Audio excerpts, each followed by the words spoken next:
Hello दोस्तों, स्वागत है आपका हमारे यूट्यूब चैनल कूल क्लास में। आज की वीडियो में हम इसमें तीसरा चैप्टर पढ़ने जा रहे हैं। अब इसमें तीसरा चैप्टर है दो चर वाले रैखिक समीकरण युग्म। अब सबसे पहले इसमें एक शब्द आ रखा है दो चर। चरों के बारे में मैंने आपको पिछली वाली वीडियो में बताया था। बहुपद में हमने चर के बारे में विस्तृत रूप से पढ़ा था, लेकिन फिर भी मैं आपको इसमें चरों के बारे में बता देता हूँ। चर क्या होता है? चर इंग्लिश अल्फ़ाबेट के जो भी लेटर होते हैं ए से लेकर जेड तक, जहाँ पे भी हम इनका प्रयोग करते हैं, ये क्या होते हैं? हमारे चर होते हैं। जैसे हमने बोल दिया ए बी सी, चाहे हम लिखते हैं एक्स वाई जेड, इस प्रकार से जो भी हम इन अल्फ़ाबेट को लिखते हैं तो ये क्या हो जाते हैं? हमारे चर हो जाते हैं। अब इसके बाद इसमें आगे आ रखा है रैखिक समीकरण। रैखिक के बारे में मैंने आपको बताया था कि जो चर होता है, जो चर की अधिकतम घात होगी वो क्या होगी? एक होगी। जैसे हमने यहाँ पे लिख दिया 2x, ये क्या है? एक रैखिक है। रैखिक क्या है? ये बहुपद है। हमने जैसे इसको लिख दिया px, एक बहुपद है। किस प्रकार से है? 3x + 2। इस टाइप से कोई बहुपद है तो इसको हम क्या बोलेंगे? रैखिक बहुपद। और इसमें दे रखा है रैखिक। हमने सिर्फ यहाँ पे बात की रैखिक के बारे में। अब इसमें आगे रैखिक समीकरण युग्म। अब समीकरण के बारे में अभी तक हमने क्या बताया था? ये बहुपद बताया था। अब इसमें क्या है कि समीकरण में क्या क्या चीज़ें होती है? समीकरण में एक होता है क्या? चर होता है, एक होता है अचर होता है, और एक इसमें एक और चीज़ आती है, इसमें आता है एक इक्वल, ये बराबर का साइन। अभी तक हमने बहुपद में क्या पढ़ा था? चर और अचर किस प्रकार से थे? 3x + 6, इस टाइप से कोई बहुपद है तो ये क्या है? चर x और 3 क्या है इसमें? अचर। 6 क्या है फिर? अचर। तो ये क्या है? एक बहुपद है। लेकिन यदि हम इसके इक्वल में हमने जैसे हमने लिख दिया इसको 8, अगर हम इस प्रकार से लिखते हैं इसको 3x + 6 = 8, तो ये क्या हो जाएगा? हमारा समीकरण हो जाएगा। समीकरण में मैंने क्या बताया आपको? समीकरण में 3 चीज़ होती हैं। इसमें क्या है? चर भी है, अचर भी है और इक्वल का साइन भी है। तो इस प्रकार से क्या हो गया? ये समीकरण हो गया। अब समीकरण युग्म। युग्म मतलब क्या होते हैं? जोड़ी। अब युग्म मतलब क्या हो गया? ये पेयर हो गई समीकरण युग्म। अब यहाँ पे बात हो रही है दो चर की, तो हमारे पास दो चर वाले रैखिक समीकरण युग्म। युग्म मतलब पेयर। अब दो चर क्या हो जाएंगे? जैसे हमने बोल दिया x और y दो चर हैं। और रैखिक समीकरण युग्म के रूप में, रैखिक समीकरण युग्म के रूप में कैसे हैं? माना हमने इसको लिख दिया x + y बराबर, हमने लिख दिया इसको 3, ये इस प्रकार से समीकरण है। तो ये माना क्या है? पहली समीकरण है। ऐसे ही एक और समीकरण होगी, जैसे हमने इसको लिख दिया x - y बराबर, जैसे हमने लिख दिया 2, इस प्रकार से है। तो ये क्या हो गया? 1 और 2, ये समीकरण 1, ये समीकरण 2। तो इस प्रकार से हमारे पास जब भी दो समीकरण आएंगी, किसके रूप में? दो चरों के रूप में, तो ये हो जाएंगे दो चर वाले रैखिक समीकरण युग्म। अब हम इसको एक अलग तरीके से समझ सकते हैं। जैसे हमने यहाँ पे दो समीकरण युग्म बना दिए। दो समीकरण युग्म किस प्रकार से बना दिया? हमने लिखा 3x + 4y बराबर हो गया, माना हमारे पास ये हमने लिख दिया 12। ये तो हमारी हो गई पहली समीकरण।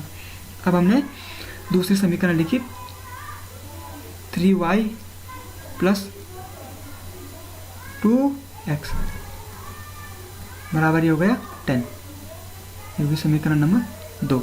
तो इस प्रकार से हम इनको आगे पीछे कर सकते हैं। यहाँ पे जैसे हमने 3x पहले लिख रखा है, 2x बाद में लिख रखा है, तो हम इस दूसरी वाली समीकरण को लिख सकते हैं 2x + 3y = 10। तो ये भी क्या हो गई? इसी समीकरण का एक रूप हो गया। ये दूसरे रूप में हम इसको आगे पीछे कर सकते हैं। तो ये हो गए समीकरण युग्म, जहाँ पे हमारे पास क्या होंगे? दो समीकरण होंगी। अब दो चर की बात हो रही थी, हमने दो चर भी बना दिए। दो चर क्या हो गए? माना हमने x और y। आप क्या कर सकते हैं? x और y की जगह पे आप क्या कर सकते हैं? a और b का प्रयोग भी कर सकते हैं। अब ये हो गई दो चर वाले रैखिक समीकरण युग्म। अब आता है कि इनको सॉल्व कैसे किया जाता है। अब इनको सॉल्व करने के लिए जैसे जैसे आपके पास क्वेश्चन आएंगे उस प्रकार से मैं आपको बता दूंगा इनको सॉल्व कैसे करते हैं। अब थोड़ा इसमें एक और चीज़ है।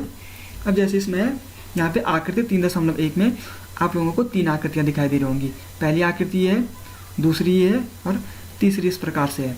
तो अब हम समझ सकते हैं इनको कि जो कोई भी लाइन होती है, माना हमारे पास ये ए और बी कोई लाइन है, माना हमने इसको नाम दिया ए और बी, और इस लाइन को नाम दिया हमने सी और डी, ये हो गई सी और डी। ए बी लाइन क्या कर रही है, सी डी लाइन को यहाँ पे कट कर रही है, यहाँ पे क्या कर रही है, कट कर रही है। तो इस प्रकार की लाइन को क्या बोलते हैं हम, प्रतिच्छेद रेखाएं। या तो A B line C D को कट कर रही है या C D line A B को कट कर रही है। तो इस प्रकार से क्या हो रही है, प्रतिच्छेद रेखाएं बोलते हैं इनको। ये क्या हो गई, प्रतिच्छेद रेखाएं, या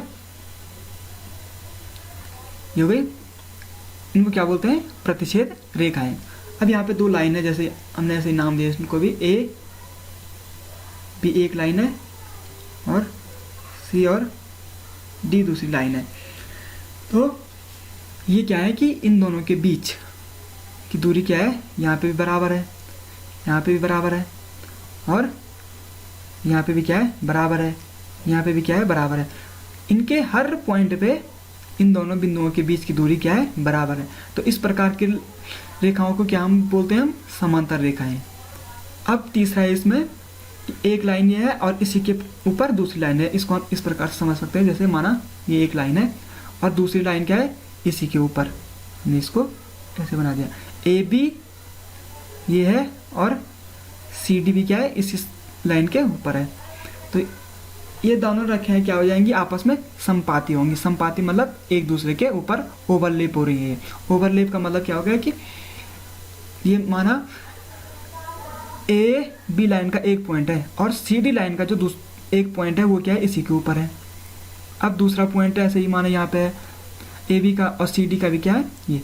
तो इस प्रकार से क्या हो रही है, एक दूसरे के ऊपर है पूरे पॉइंट ए बी लाइन के और सी डी लाइन के। तो ये हो गई संपाती रेखाएं।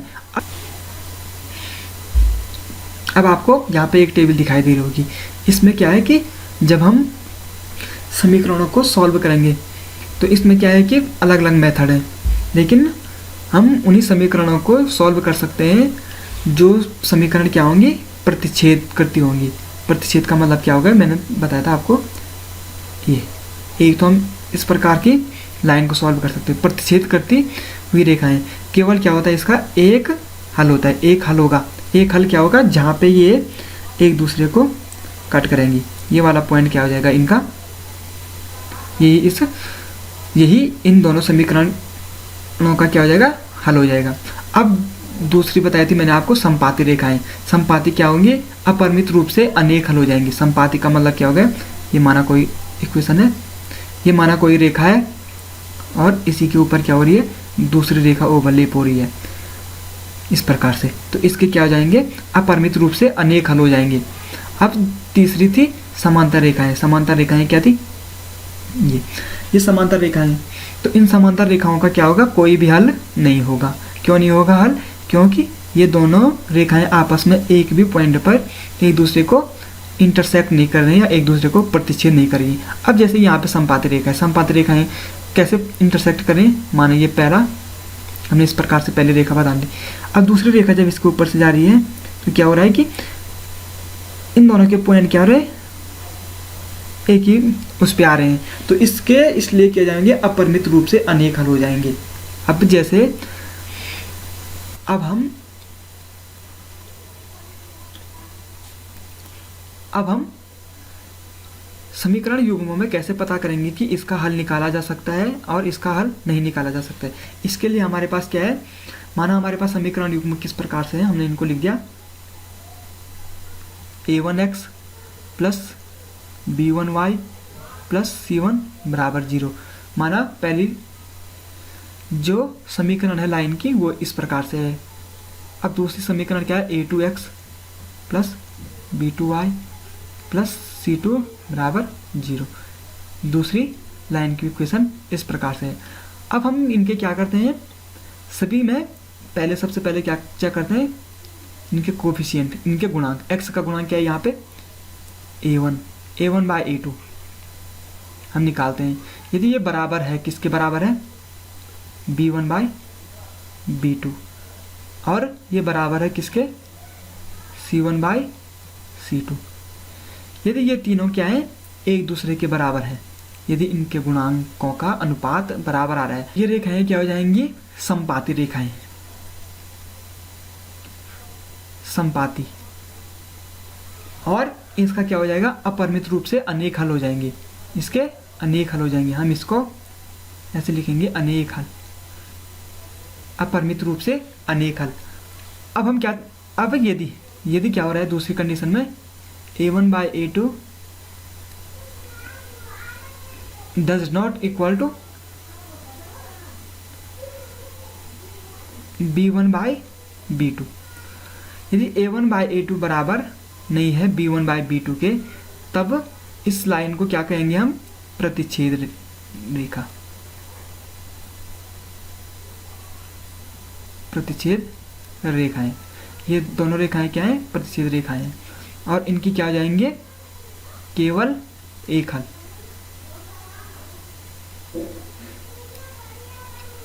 केवल एक हल हो जाएगा। और इसके लिए क्या है, अलग अलग मेथड है, इनको हम कैसे करेंगे, जैसे जैसे क्वेश्चन आएंगे मैं आपको बता दूंगा कि इनको किस मेथड से सॉल्व किया जा सकता है। अब तीसरा है इसमें क्या, कि यदि a1 बाय a2 बराबर है किसके, b1 बाय b2, और ये किसके बराबर नहीं है, c1 बाय c2 के बराबर नहीं है, तो इस प्रकार की रेखाएं क्या हो जाएंगी, समांतर रेखाएं। इनको बोलेंगे हम समांतर रेखाएं, समांतर रेखाएं। और इनको क्या किया जा सकता है, हल नहीं किया जा सकता, इसका कोई हल नहीं होगा, कोई हल नहीं, इसका जो हल आएगा वो कोई हल नहीं होगा। अब मैंने आपको प्रतिच्छेद रेखाओं के बारे में बता दिया है, समांतर रेखाओं के बारे में बता दिया है, और समपाती रेखाओं के बारे में भी बता दिया है। और अब इनको सॉल्व कैसे करना है वो नेक्स्ट प्रश्नावली में मैं आपको बता दूंगा। इसके लिए जैसे मेथड है, क्या क्या है, जैसे ग्राफी मेथड है, प्रतिस्थापन विधि है, विलोपन विधि है, और वज्र गुणन विधि है। हम सॉल्व सिर्फ किसको करेंगे, जिनके क्या हो जाएंगे, एक हल निकलेगा। इस प्रकार की रेखाओं के क्या निकलते हैं, एक हल निकलता है। तो हमारे पास जो भी आप क्वेश्चन आएंगे वो किस पे आएंगे, प्रतिच्छेद करती रेखाओं पे आएंगे, कि हमने इनको सॉल्व करना है और इनके हल निकालने हैं।